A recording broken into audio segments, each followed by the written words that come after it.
जय जय श्री राधे। हरे कृष्ण। भागवत स्वरूप सभी साधकों को मेरा प्रणाम। आज हम जानेंगे श्रीमद् भागवत महापुराण का प्रथम स्कंद का 10वां अध्याय, जहाँ श्री कृष्ण का द्वारका गमन के बारे में बताया गया है।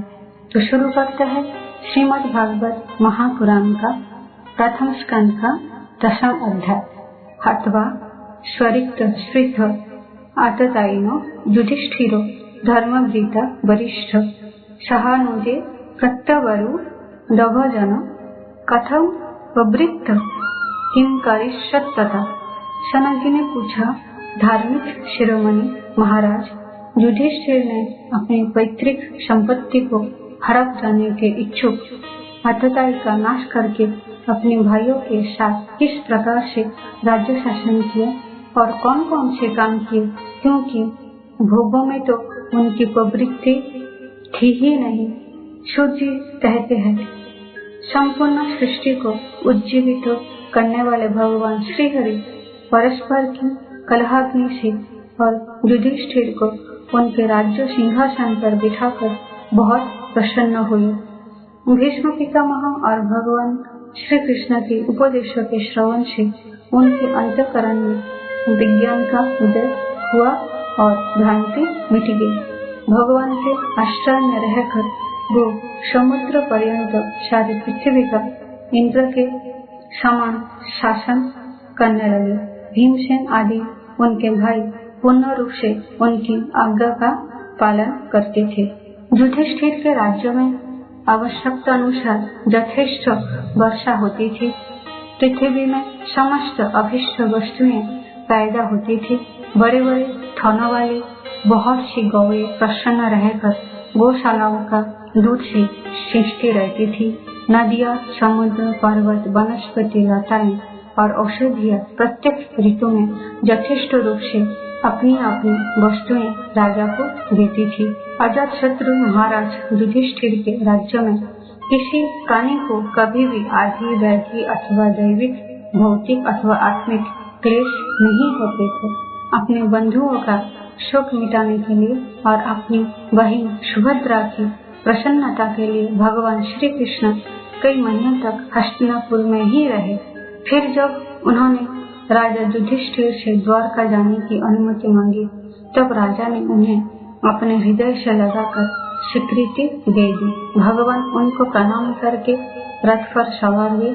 कुछ लोगों ने उनका आलिंगन किया और कुछ लोगों ने प्रणाम। उस समय सुभद्रा, द्रौपदी, कुंती, उत्तरा, गांधारी, धृतराष्ट्र, युधिष्ठिर, कृपाचार्य, नकुल, सहदेव, भीमसेन, धूम और सत्यवती आदि सब मूर्छित से हो गए। वो सांगोपानी श्री कृष्ण का विरह नहीं सह सके।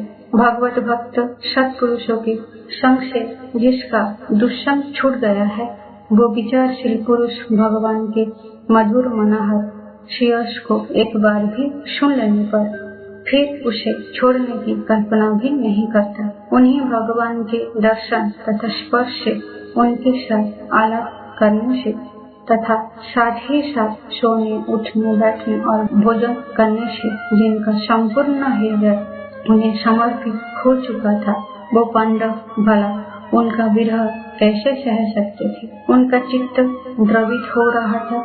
वो सब निर्निमेष नेत्रों से भगवान को नेत्रों से हुए स्नेह बंधन से बंधकर जहाँ तहाँ दौड़ रहे थे। भगवान श्री कृष्ण के घर से चलते समय उनके बंधुओं की स्त्रियों के नेत्र उत्कंठावश उमड़ते हुए आंसुओं से भर आए, परंतु इस भय से कि कहीं यात्रा के समय अपशकुन ना हो जाए, उन्होंने बड़ी कठिनाई से उन्हें रोक लिया। भगवान के प्रस्थान के समय मृदंग, शंख, भेरी, वीणा, ढोल, नरसिंह, धुंधरी, नगारे, घंटे और धुंधिया आदि बाजे बजने लगे। भगवान के दर्शन की लालसा से पूर्ववंश की स्त्रियां अटारियों पर चढ़ गई और प्रेम, लज्जा एवं मुस्कान से युक्त चित्तवन से भगवान को देखते हुए उन पर पुष्पों की वर्षा करने लगी। उस समय भगवान के प्रिय सखा घुंघराले बालों वाले अर्जुन ने अपने प्रियतम श्री कृष्ण का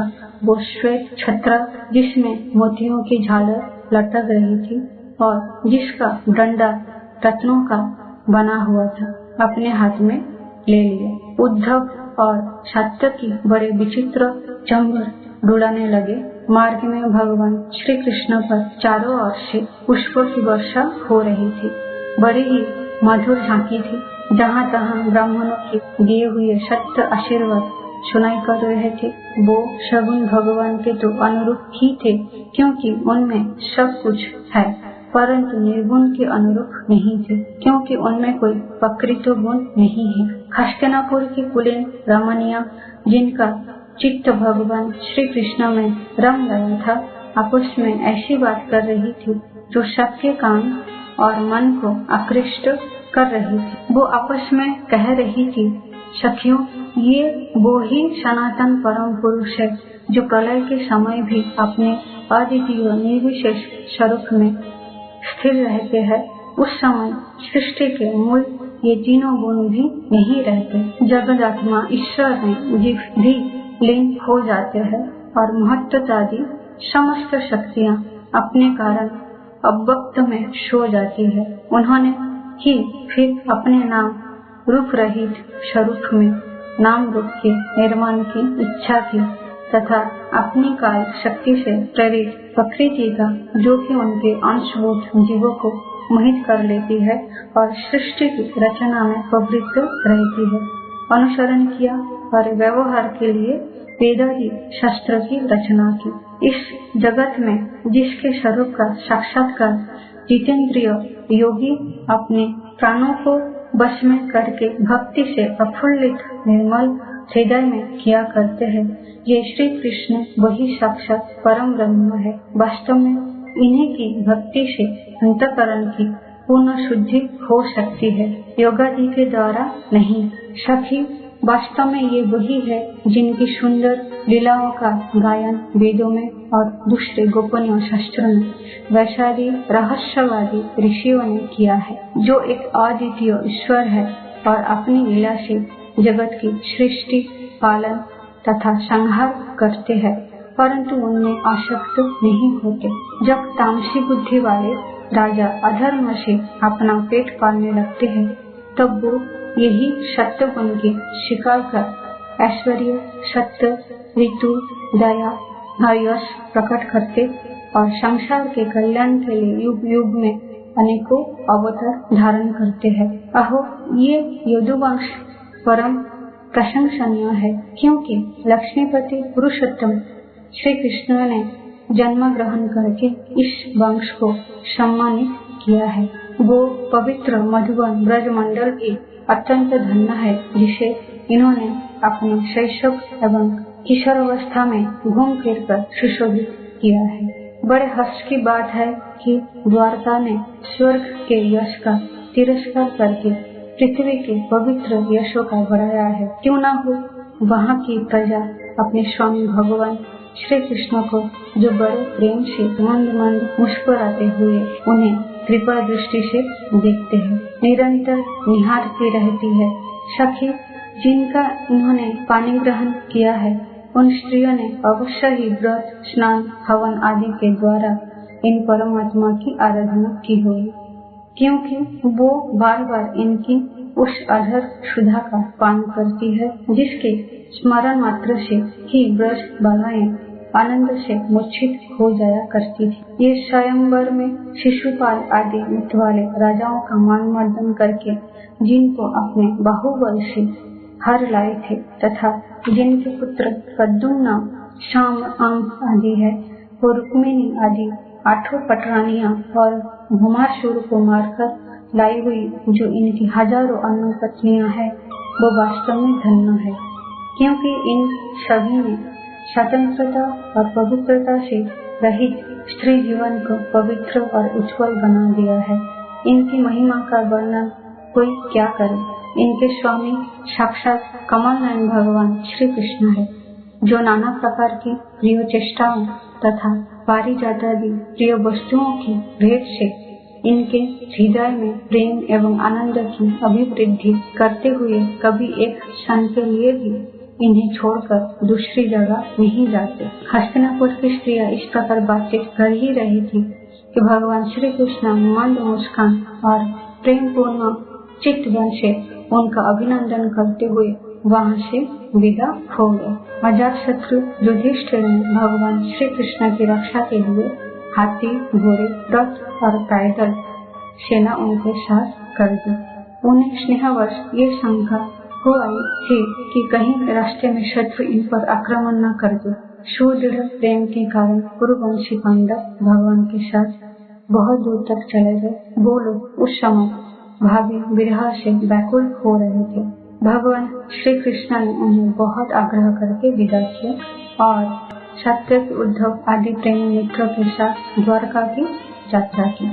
सनम जी वो कुरु जंगल, पांचाल, शूरसेन, यमुना के तटवर्ती प्रदेश, ब्रह्मावर्त, कुरुक्षेत्र, मत्स्य, सरस्वत और मरुधम देश को पार करके सौवीर और आभिर देश के पश्चिम देश में आए।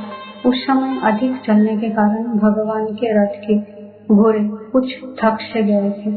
मार्ग में स्थान स्थान पर लोग उपहार आदि के द्वारा भगवान का सम्मान करते। सायंकाल होने पर रथ पर से भूमि पर उतर आते और जलाशय पर जाकर संध्या वंदन करते। ये उनके उत्तरचर्या थे।